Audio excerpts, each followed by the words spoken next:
115절이요. 다음에 읽어봐요. 시작. 너희 행악자들이여 나를 떠날지어다. 나는 내 하나님의 계획들을 지키리이다. 그 보니까 너희 행악자들이여 나를 떠날지어다. 네? 행악자들. 그러니까 악한 자들이죠. 악한 자들. 여러분 악한 자들하고 같이 살 수가 있을까요? 없을까요? 힘들어.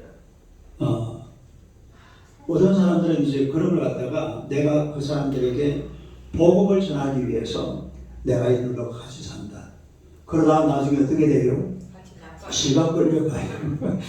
진짜 그런 경우가 더 많아요. 물론 아닌 경우도 있습니다.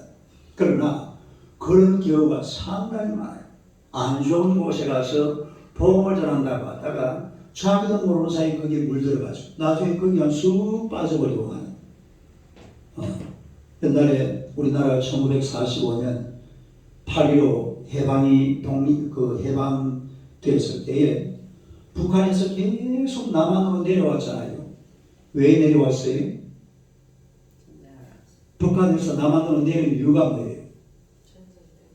네? 전쟁하려고 하는 아니 그거 말고 북한 전쟁은 1950년대에 일어났던 거고 1945년 해방되자마자 그때부터 해방되자마자 북쪽에는 김일성이가 바로 들어갔거든요.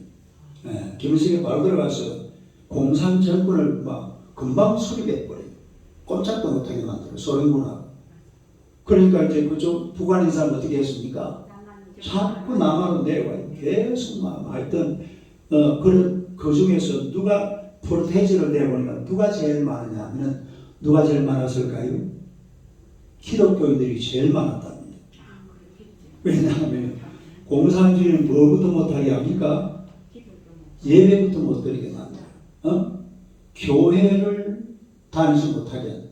이 기독교인들이 넘어오고 또 북한에서 앞으로 이 북한 정권이 어떻게 갈 건지를 대충 이제 미래를 생각을 하니까 거기 못 붙을 수 있고 그냥 남쪽으로 자유를 찾았어. 그러니까 신앙을 찾아서 자유를 찾았어. 그러니까 악한 사람들하고 같이 이렇게 산다라는 게 그게 쉽지가 않아요.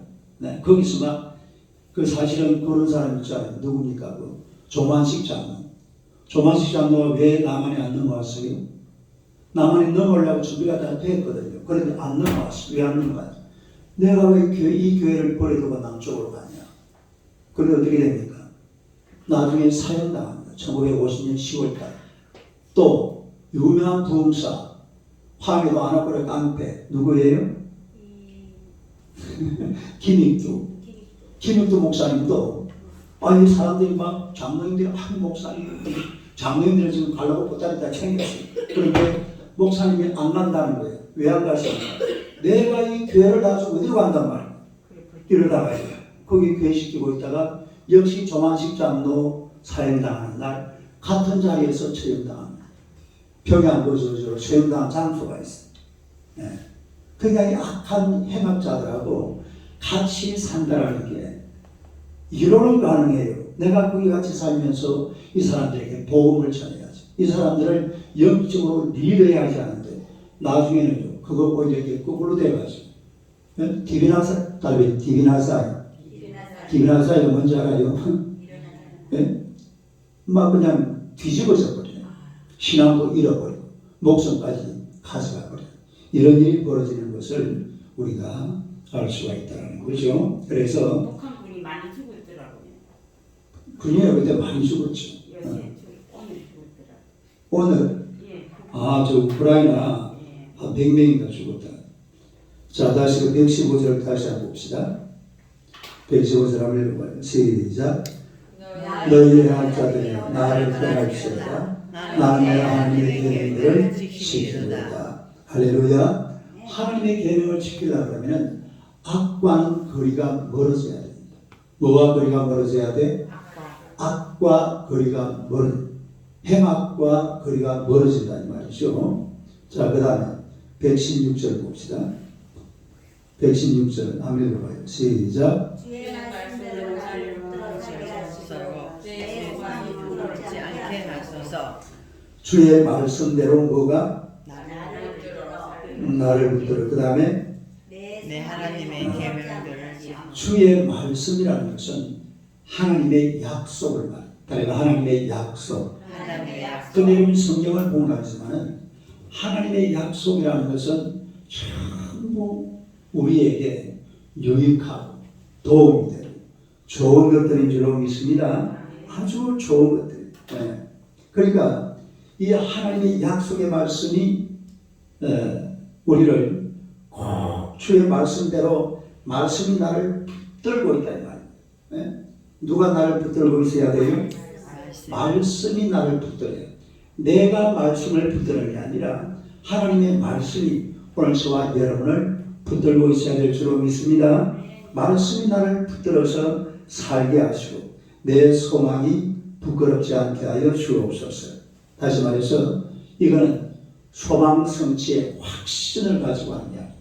그러니까 하나님 앞에 와서 무슨 문제를 가지고 하나님 앞에 기도를 했으면 하나님 내 이 기도 제목이 부끄럽지 않게 하여 주시옵소서. 이 말이 무슨 말이에요? 응답해달라 이 말이죠. 무슨 기도 제목을 가지고 하나님 앞에 기도를 했으면 응답받아서 하나님 앞에 영광을 돌려드려야 될 줄로 믿습니다. 하나님 앞에 영광이 돼요.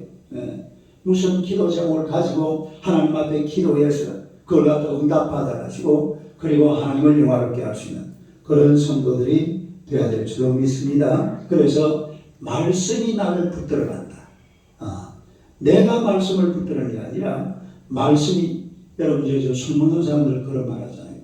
처음에는 내가 뭘 마시고 술을 마시고 그 다음에는 술이 술을 마시고 그 다음에는 술이 나를 마시고 이래가지고 막 곤드레 만드가 되어버리는 이런 경우도 우리가 보게 되는데 마찬가지로 처음에는 기독교인들이요 말씀을 따라가려고 막 발걸음을 치지만 나중에는 말씀이 자기를 이끌어간다 이 말이에요.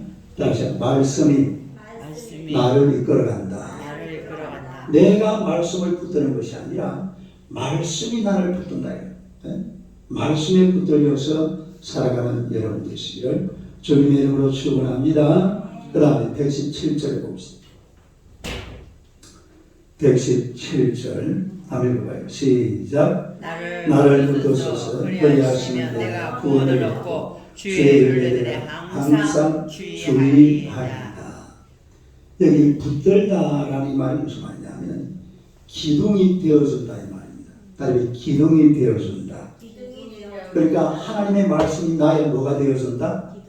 기둥. 다른 말씀이 나의 기둥이다. 나를 지지해준다 이 말이에요. 내가 넘어지지 않도록 내가 쓰러지지 않도록 하나님의 말씀이 나를 지지해주도록 그렇게 말씀과 가까워져야 될 줄로 믿습니다. 말씀이 나를 붙들어주는 게 얼마나 감사해요. 말씀이 나의 기둥이다. 다시 말씀이 나의 기둥이다. 여러분 집을 보세요. 집에는 가보면 뭐가 튼튼해야 됩니까? 기둥이 튼튼해야 돼요. 기둥이 튼튼하면 집이 안 무너집니다. 그런데 기둥이 약하면 집이 금방 무너져 버려요. 나라도 그렇거든요. 예를 들어서 우리 교회 그 진나이 리안 목사님이 오시는데 미얀마 같은 이런 나라들은 공산주의 이런 나라가 되니까 아주 좀 사상적으로 약해요. 기둥이 약하다. 뭐가 약해요? 기둥이 약하니까 나라에 돈도 없고 그리고 무슨 뭐 대단한 그런 영적인 활력스럽고 그 누가 한번 나와가지고 막 그냥 총 들고 막 해버리니까 아무도 꼼짝도 못하고만은 이런 것을 보게 되는데 우리가 하나님의 말씀이 내 삶의 기둥이 되어야 될 줄로 믿습니다. 말씀이 내 가정을 리드해 나가는 그런 기둥이 되도록 그렇게 만들어 가야 돼요. 할렐루야. 말씀 중심의 삶이 되는 하나님의 말씀이 나를 붙들어준다. 그런 얘기죠. 자, 그 다음에 118절 봅시다. 118절 한번 읽어봐요. 시작. 주의 윤례에서 떠나는 자는 주께서 나를 시하셨으나 그들의 속임수는 허무함이니이다. 주의 말씀을 떠나는 자, 다른 말씀을 떠나는 자 어떻게 된다고 그랬어요? 주의 말씀을 떠나는 자 주께서 다 멸시하시. 주께서 다 멸시하신다. 멸시. 네? 멸시하신다 이 말은 무슨 말이냐면 가볍게 여긴다 이 말입니다. 다시 말해서 주의 말씀을 떠나는 자들은 하나님께서 어떻게 여기신다? 가볍게 여기신다. 별로 이렇게 가치 있게 안 본다 이 말입니다. 아주 그냥 대충.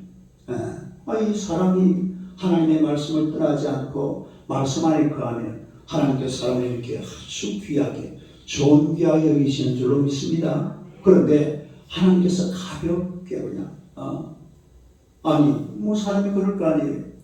하나님이 당신이 하나님을 가볍게 여기니까 하나님도 당신을 어떻게 여기신다고? 가볍게 여기는 게 당연하죠. 그래서 우리가 하나님을 존귀하게 여겨야 될 줄로 믿습니다. 하나님을 존귀하게 말씀을 귀하게 여길 때에 주의 율례들에서 떠나는 자는 주께서 다 멸시하신다. 그들의 속임수는 허무합니다.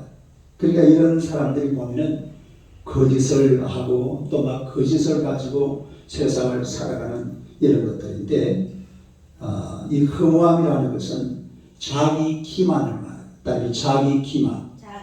그러니까 이 하나님의 말씀을 가볍게 여기다 보면 자기 스스로 속는 거라 이 말이에요. 누구한테 속는 거라고? 자기가 자기를 속이는. 자기가 자기를 속이니까 얼마나 참 비참한 인생입니까? 그래서 우리가 언제든지 하나님의 말씀을 떠나지 않고 말씀 가까이서 살아야 될 줄로 믿습니다. 그 다음에 119절 봅시다. 119절 한번 읽어봐요. 시작. 주께서 세상의 모든 악인들을 찌꺼기같이 버리시니 그러므로 내가 주의 성도를 사랑하나이다. 이 찌꺼기는요 쇠똥이에요. 쇠똥. 다들 쇠똥. 무슨 똥? 쇠똥을 가리켜서 찌꺼기라. 쇠똥. 그러니까 주께서 세상의 모든 악인들을 찌꺼기같이 버린다. 그런데 성경이 말하는 악인이라는 것은 하나님을 안 섬기는 자를 말합니다. 그러니까 하나님을 안 섬기는 자. 이 사람들이 악인들을 어떻게 대한다고? 쇠똥처럼 돼요. 그러니까 쇠똥. 쇠똥을 어떻게 해요? 바로 차버리잖아요. 그리고 무엇이 없어져야죠. 쇠똥이라는 것은. 물론 인도 가면 다릅니다. 인도 가면 쇠똥이 이렇게 막 똥을 놓고 나면 거기다 뒤에가서 절을 하고 그래요. 참 희한하죠. 그리고 그 사람들도 그렇게 살아요. 소가 지나다 똥을 놓고 나면은 그 뒤에 가서 똥 앞에 무릎 꿇고 앉아서 그 기도를 한다고 그래요. 복을 달라고. 소똥이 무슨 복을 주나 몰라. 저런 복이 있습니까? 그런 복이 있으면 뭐 받겠지만 그런 복이 없을 것 같아요. 119절 다시 한번 읽어봐요. 119절 시작. 주께서 세상의 모든 악인들을 찌꺼기같이 버리시니 그러므로 내가 주의 성도를 사랑하나이다. 그러니까 하나님을 사랑하는 하나님의 백성들은 하나님께서 끝까지 책임져 주시는 줄로 믿습니다. 항상 말씀을 사모하면서 그렇게 살아야 된다 이 말이에요. 하나님의 말씀 중심. 이게 바로 시편 119편이 우리에게 얘기하고자 하는 그런 얘기 전부예요. 그 다음에 마지막 절 봅시다. 120절 한번 읽어봐. 시작. 내 육체가 주를 두려움으로 떨며 내가 또 주의 심판을 두려워하나이다. 내 육체가 어떻게 한다고 했죠? 주를 두려움으로 떨다. 이거는 경외하는 것을 말합니다. 다르게 경외한다. 그러니까 주님을 경외한다. 주님을 두려워한다. 주님을 떨면서 섬긴다. 할렐루야. 이런 모습으로 우리가 나아갈 때에 하나님께서 우리 삶을 오늘 이 말씀대로 은혜와 소망의 길로 또 축복의 길로 인도해 주시는 줄로 믿습니다. 그래서 오늘 이 말씀을 이렇게 가만히 보면 그래요. 하나님의 말씀을 사랑하라. 그리고 하나님의 말씀을 사랑하라. 말씀을 사랑하면 말씀이 우리를 붙들어주고 말씀이 우리를 하나님께서 우리가 가고자 하는 길이 있잖아요. 그 길을 하나님께서 이끌어 가신다 이 말이죠. 누가 나를 이끌어가요? 말씀이 나를 이끌어가는 사람. 예? 아니 얼마나 멋져요. 우리가 사실 뭐 어떻게 살아야 될지 헷갈리잖아요. 여러 가지로 복잡한 이런 게 많은데 그러나 하나님의 말씀이 나를 인도할 때 그 길이 바른 길인 줄로 믿습니다. 이런 바른 길을 하나님의 은혜로 걸어가는 하나님의 백성들이 되시기를 주님의 이름으로 축원합니다. 할렐루야. 자, 이 시간을 우리 한번 기도합시다. 하나님의 말씀을 통해서 우리의 삶이 완전히 변화되고 또 우리가 말씀이 나를 붙들어가는 우리 가정, 우리 자신, 우리 기업 모든 삶이 되도록 우리 주여 세 번으로 기도합시다. 주여 주여 주여. 할렐루야. 살아계신 내 아버지 하나님을 감사합니다. 우리 하나님 예수님께서 하나님의 백성을 살아가시고 은혜를 베풀어주사 언제나 말씀 중심으로 하나님의 은혜로 살아가게 하심을 감사합니다. 하나님의 말씀에 붙들린 인생대로 저희 주님이 동행하시고 역사하시며 인도하여 주시옵소서. 말씀이 우리를 바라는 복된 길이 있는 줄로 믿습니다. 언제나 말씀을 내 가슴 깊은 곳에 놓으시고 하나님 내가 말씀을 따라가는 것이 아니라 말씀이 나를 잡아 움직일 수 있도록 하나님의 권세와 능력의 덕발로 날마다 붙들고 주관하시고 역사하시며 인도하시며 아버지 하나님의 간절히 비나이다. 오 주여 영광을 받으시고 하나님의 권능으로 충만하게 채워주셔서 오직 하나님의 주님의 거룩하심을 역사 하나님의 정성 용산으로 주님의 권세와 능력으로 인도하여 주시옵소서. 할렐루야. 주를 찬양합니다. 주님으로 영광을 받으시고 언제나 말씀 중심의 사랑으로 하나님과 배운자의 삶을 주의한 백성들 다 되게 주시옵소서. 얼마나 내 성령께서 우리와 함께 하시고 은혜를 주시며 우리 구주 예수님의 이름으로 기도드리옵나이다. 아멘. 하나님 우리 아버지 은혜를 감사합니다. 우리가 이 땅을 사는 동안에 내가 먼저 말씀을 붙들고 살아가지만 이제는 말씀이 나를 붙들어서 내 삶을 이끌어가도록 주님께서 역사하여 주옵소서. 우리가 참으로 말씀에 붙들린 그런 복된 삶이 되도록 언제나 주님께서 은혜와 권능의 손으로 붙드시고 인도해 주실 줄로 믿습니다. 주님 함께 하시고 성령으로 충만하게 채워주사 말씀 중심으로 날마다 말씀에 굳게 서서 말씀이 이끄시는 그 길을 걸어가는 귀한 주의 종들 다 되게 하여 주시옵소서. 또 이번 주일에는 우리 2024 새생명 축제가 있습니다. 우리 온 성도들이 다 전도해서 하나님의 나라가 또 확장되고 부흥되는 놀라운 기회가 만들어지게 하여 주시옵소서. 예수님 이름으로 기도드리옵나이다. 아멘. 지금은 우리 구주 예수 그리스도의 은혜와 하나님 우리 아버지의 무한하신 사랑과 성령님의 위로하시고 감화하시고 충만하시고 교통하시고 역사하시니 언제나 말씀 중심으로 살아가기를 원하는 우리 온 성도들 머리머리 위에 지금부터 영원토록 함께 있을지어다. 아멘. 할렐루야. 우리 영광이 없어요.